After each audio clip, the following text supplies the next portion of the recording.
All right, cool. Beautiful. Another beautiful day. Max, how's everything going?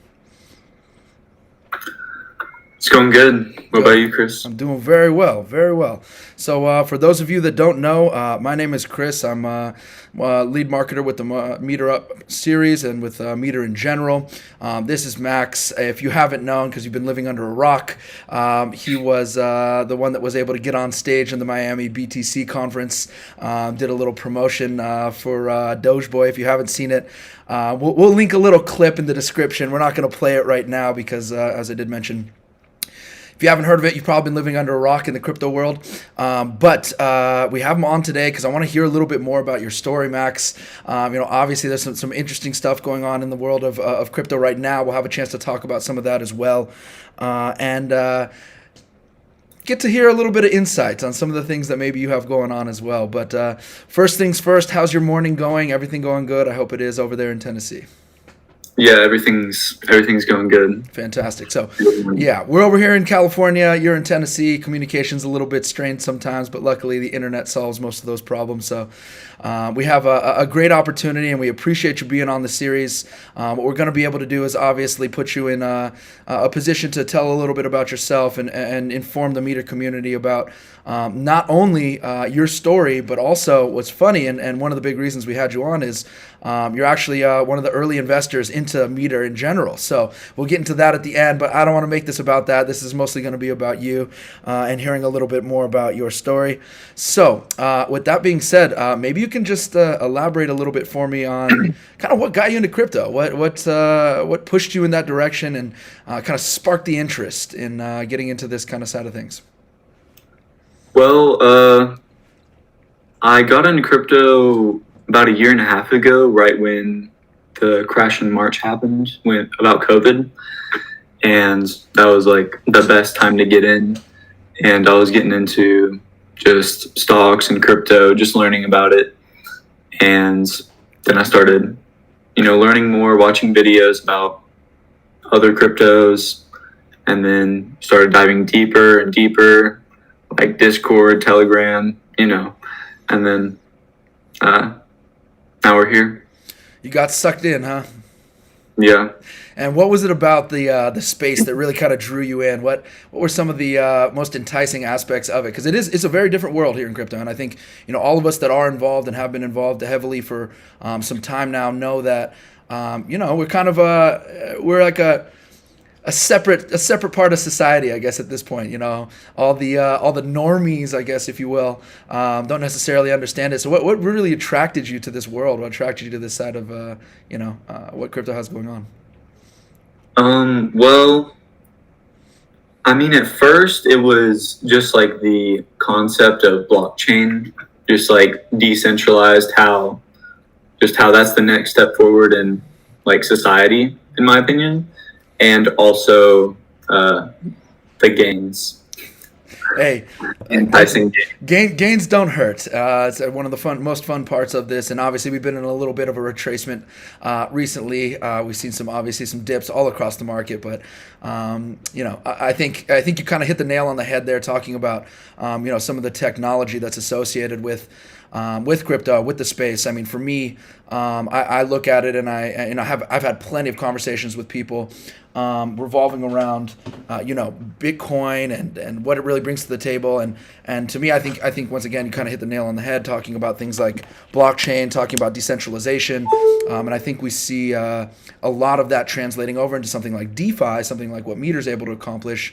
But once again, we'll touch on that a little bit later. But tell me a little bit about what kind of led to this. You had to make a decision here, right? You had to get to the conference. What pushed you to want to get there in the first place and really kind of take part in that? Because Miami isn't necessarily right next door to Tennessee. Had to make a little bit of a journey. Yeah, so I mean, right when Bitcoin Miami was announced and they were selling the tickets, that was like the first thing, like one of the first things that came to my mind. Like, I don't know why, but I was like, that would be pretty funny if I jumped up on stage and like just ripped off Dogecoin, because I knew that it said Bitcoin Miami. It was not about crypto as a whole. It was about specifically Bitcoin. and I knew there was going to be just like Bitcoin maxis there. They can't look at any other crypto. They think Bitcoin's the best, and I thought it was needed to show the Bitcoin maxis what's up, Spice and things up a little bit. Say what? Yeah, to spice things up, because it was like a lot of people were like, "This is so boring." I'm not gonna knock it, but like it was really interesting. Like the whole conference and convention was cool, but it needed to be spiced up. Yeah, and you know what? I think that's a fair critique. I think there's a lot of parts of crypto where, and Mark Cuban kind of put it best, a lot of the marketing in crypto has not caught up to the other parts of the tech. There's a lot that's just so tech heavy, so dev heavy. It ends up getting boring. It ends up getting tedious. And that's actually one of the reasons that we decided to create this web series, was we wanted to give people a kind of palatable way of understanding crypto, of digesting it, and really getting some quality information in an easy platform. Now, I know, and anybody that knows about this guy knows exactly what I'm about to say is going to be kind of funny. You decided to go on stage when, I believe its name is Max Kaiser, was up on stage, right? Say what? Was Max Kaiser the one on stage when you went up, or was he right before you, or what was that? I think Max Kaiser was the day before. Oh, like, was he? Okay. Because I saw a video where maybe they spliced him in right before you, but it works perfectly because he's kind of the epitome of what you were just talking about, which is, and I think he's great. I think he's brilliant. I think he's done great things for the crypto space, but he's kind of the epitome of this kind of like Bitcoin maxi that's, always pushing people like Bitcoin, you're crazy. And it's cool that, someone like, actually Michael Saylor yesterday came out and was talking about Ethereum and was actually bringing it up in a positive way. And I don't know if you saw any of that, but we are definitely seeing some movement towards, altcoins or whatever you want to call them. Some Bitcoin maximalists are really understanding that there's a huge technology play that's going on here. So it's interesting that you wanted to bring some light for that. Now, you made a decision, right? You drove down, I'm assuming you drove down to Miami? Actually, no, me and my friend Luke, we booked a flight, we 5 hours before the flight left. Okay. So you book a flight, you get on there. Are you nervous on the plane? What's going on? Because you kind of know what's going on. Yeah, we had to book the flight. Like, I had to convince him first off, because he was not in for the idea, because I needed a wingman. I needed a hype man. It's a tough pitch. That's a tough sell. Yeah, but I got him. And I don't know, we flew down 5 hours later. Like, it left at 5 in the morning, so I didn't even get sleep. And yeah, we couldn't drive because it was it's 12, more than 12 hours away, and we wouldn't have made it physically. Got it. So you had no choice. You wouldn't have gotten there in time. So you jump on a plane. We're not going to give any free shout outs to any airlines, so sorry, airline, that you took. And then you end up arriving in Miami. Uber, I'm guessing Uber to the conference, and then what? You just start your plan. I mean, I'm sure you had to kind of figure things out. You had to, get your ticket. I'm sure nobody was suspecting anything. I'm sure as you get in like any normal person, right? Yeah.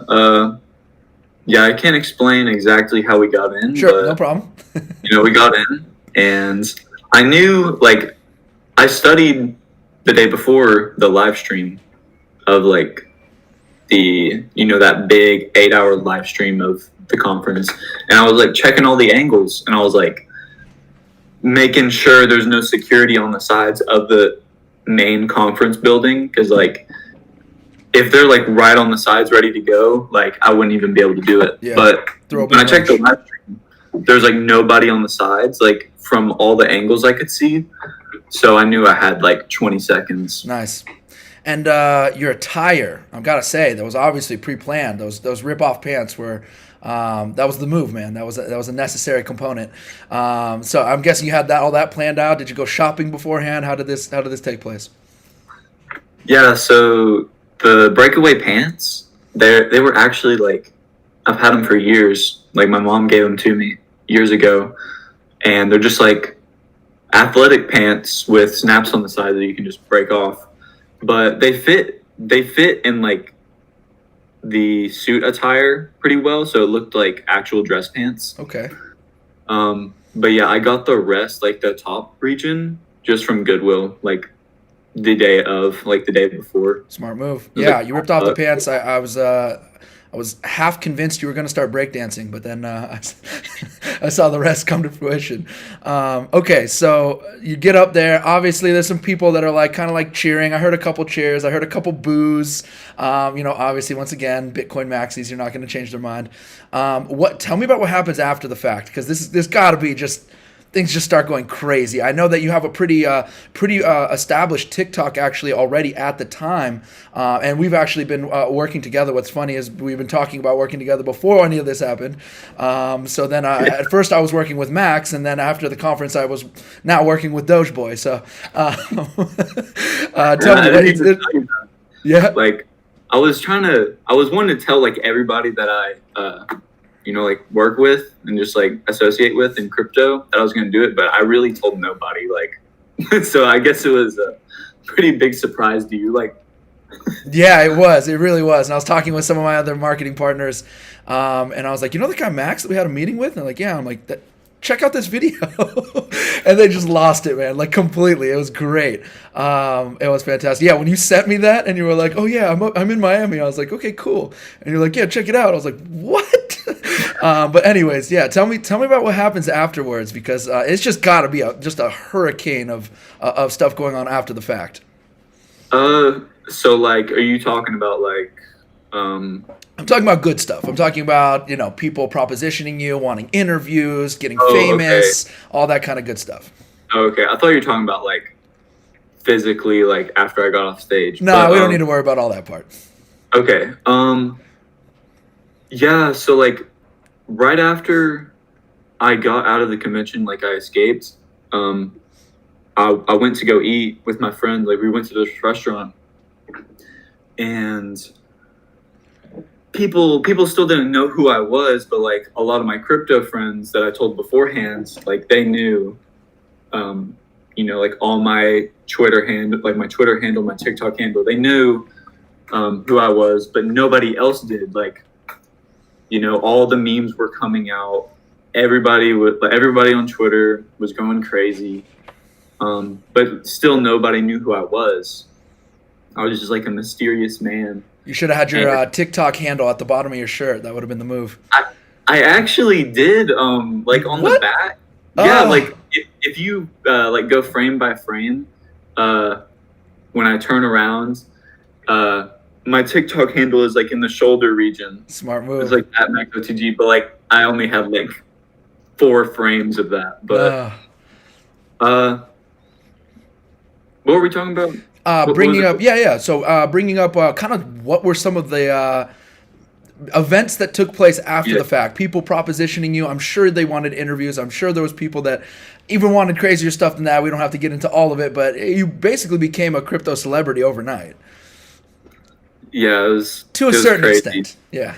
Yeah. But for the first, like, honestly, for the next 48 hours after that, it was like my phone was literally like nonstop blowing up. Like for 48 hours, it was intense. Like I had to turn it off at some points. But yeah, like Matt Wallace, he runs Final Stand for, it's like the biggest Dogecoin YouTube channel. We did an interview, and there was a whole bunch of people that were like wanting me to shill coins, like like just promo videos. But it was like crazy because I got a whole bunch of propositions for shilling coins before this, but now it's like ridiculous. Yeah, and I haven't seen you follow through on too many of those. It seems like you kind of pick and choose the ones that you actually have done a little bit of research on or actually kind of believe in. Would you agree with that? Yeah, I've only done like, honestly, like out of all the ones I've gotten, I've only done like 2, I think. Because now, like, I've kind of learned with this big, like this platform that I have now, it's still not like crazy big, but I have to be selective with what I say and like what I tell my followers. Because, it's not my responsibility but you know, people, go crazy. If they hear somebody say something, they're gonna ape in. It's very true. It's very true. With that, what is it? With great power comes great responsibility, Dogeboy. Um, obviously TikTok sounds like it kind of started blowing up from there. What were some of the growth that you started to see after the fact? It was really interesting, actually. It was really like exponential. So when Parabolic, people, we might say in crypto.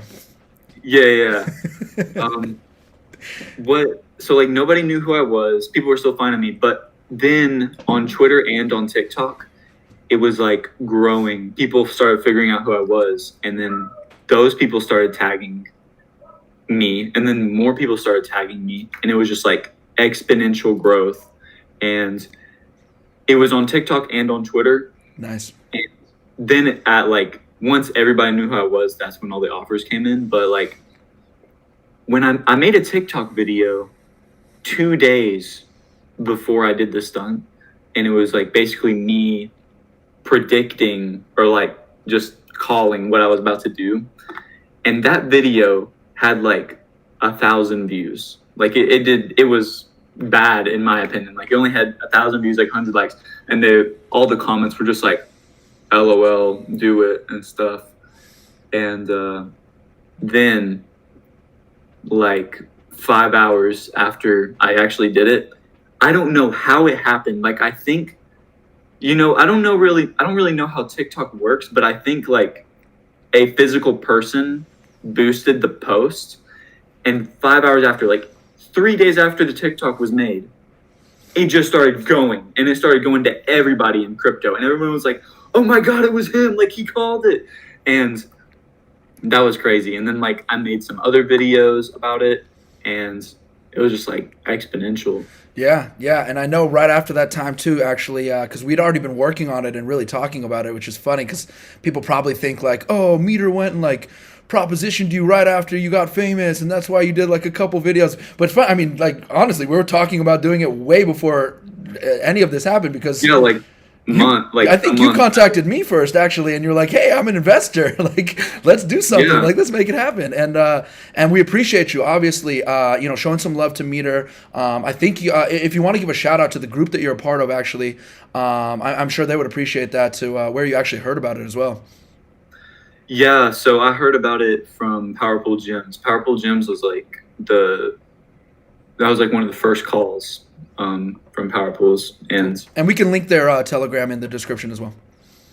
yeah, so shout out to them for real, Yeah. because Meter is a hidden gem. Yeah, and and on that note, because we're almost out of time, but I do want to cover for the last couple minutes, maybe just kind of what got you involved with Meter in the first place, and what really keeps you kind of excited about the project. Because I know we talk pretty consistently about it, and you made a couple videos, like I said. So what kind of got you into Meter in the first place? Well, as I said, Powerful called it out, but I was doing my own research and just seeing like the graphics of what Meter can do that these other scaling solutions can't. It just looked too good. Like Meter is just too good, and with the market cap it is right now, I just it's just a steal at this price. And like the MTR, like the stable MTR, I think that's just such a genius concept. It's just such a great project. Yeah, and for those of you that might not know what he's talking about, MTR is our meta stable coin that is actually tied to the price of what it would cost to actually mine it, or 10 kilowatt hours of electricity, instead of being tied to something fiat currency like the US dollar, which over time has been shown to be much, much more stable than an inflationary currency like, unfortunately, the US dollar. We've been rolling out a ton of, you mentioned things like the scaling side of what we do. Interoperability has been rolling out and just kind of going crazy lately as well. We did just make a huge announcement with Ampleforth. We have a bunch more partnerships in the works. We're making another announcement this week. We're working with some great projects, some projects that everybody I know here has heard of, whether it be on the Polkadot side of things. We're going to be connecting them to the rest of crypto. We're working with some layer one solutions. We just had a great meeting with a really, really big up and coming project yesterday, myself and Xiaohan, that went fantastic. We got a lot of stuff coming. So we're really excited about the project. We're excited to have you be part of the community, Max. Is there any last kind of finishing remarks that you'd like to add before we kind of wrap this up? Well, just thank you for letting me talk here. Of course. No, we appreciate you coming on and talking and sharing your story. It's a great story, man. It'll probably go down in like the history. People in like 5 years from now will still be like, remember when that guy jumped on stage and like ripped off the Doge shirt? Maybe we'll get you up there ripping off a Meter shirt next time. No, I'm just kidding. We're not gonna do that. He's like, who knows?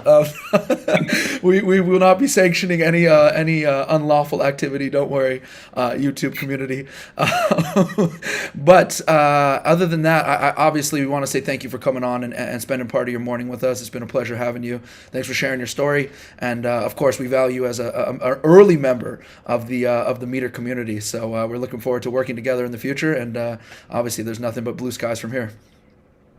Yep. All right. Yep. Max, thank you so much for your time, and everyone else, we're going to link everything in the description. Please don't forget. Please, takes 2 seconds of your time to go like this video, subscribe to our YouTube channel, check out Max on TikTok. Just get involved in the community. It's a great community. Our Telegram will be linked. His Twitter will be there. Our Twitter will be there. This is a great community to get a part of, and it takes like 5 seconds out of your day. Makes a huge difference in the algorithms that we have going on in our social media. So we would really appreciate it. Plus, you get the benefit of being updated with all the most current Meter news and some great videos with people like Max. So other than that, I want to thank everyone for their time, and we are signing off.